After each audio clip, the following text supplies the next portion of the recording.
Onion cut பண்ணி வச்சுருக்கேன்.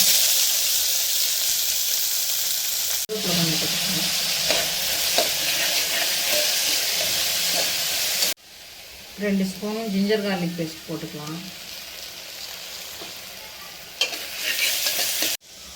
2 தக்காளி கட் பண்ணி வச்சுருக்கேன், அதையும் ஆட் பண்ணிக்கலாம். ஒரு 1/4 ஸ்பூன் உப்பு போட்டுக்கலாம். நல்லா வதங்கிருச்சு. 1/2 கிலோ மட்டன் எடுத்து வச்சுருக்கேன், நல்லா வாஷ் பண்ணி வச்சுருக்கேன் மஞ்சள் போட்டு. இப்போ இதில் ஆட் பண்ணிக்கலாம்.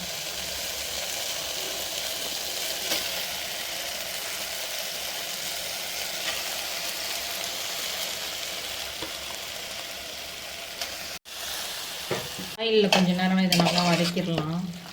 மட்டன்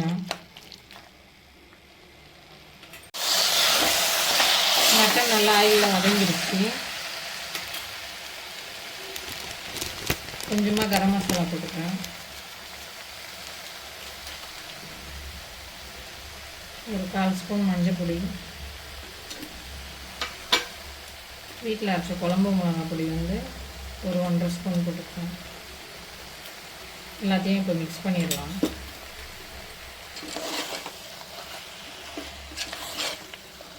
இப்போ நல்லா எண்ணெயிலே மிக்ஸ் பண்ணியாச்சு. மட்டன் கொஞ்சமாக நல்லா வெந்துருச்சு. இப்போ தேவையான அளவு தண்ணி கொஞ்சமாக ஊற்றிக்கிறேன். ஊற்றி மட்டன் வேக வச்சுருவோம். ஒரு கிளாஸ் ஊற்றிருக்கேன் மட்டன் வேகிற அளவு தண்ணி. ஒரு 5 விசில் விட்டு இப்போ நம்ம எடுத்துருவோம். 1/2 மூடி தேங்காய் எடுத்துக்கிட்டேன், 2 பச்சை மிளகா, 1 ஸ்பூன் சோம்பு. இப்போ இதை அரைச்சிட்டு வந்துடலாம். அரைச்சி வச்ச பேஸ்ட்டு ஆட் பண்ணிக்கலாங்க. இப்போ தண்ணி தேவைன்னா நம்ம எக்ஸ்ட்ரா ஆட் பண்ணிக்கலாம்.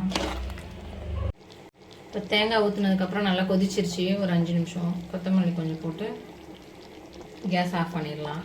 மட்டன் குழம்பு ரெடி ஆயிடுச்சு.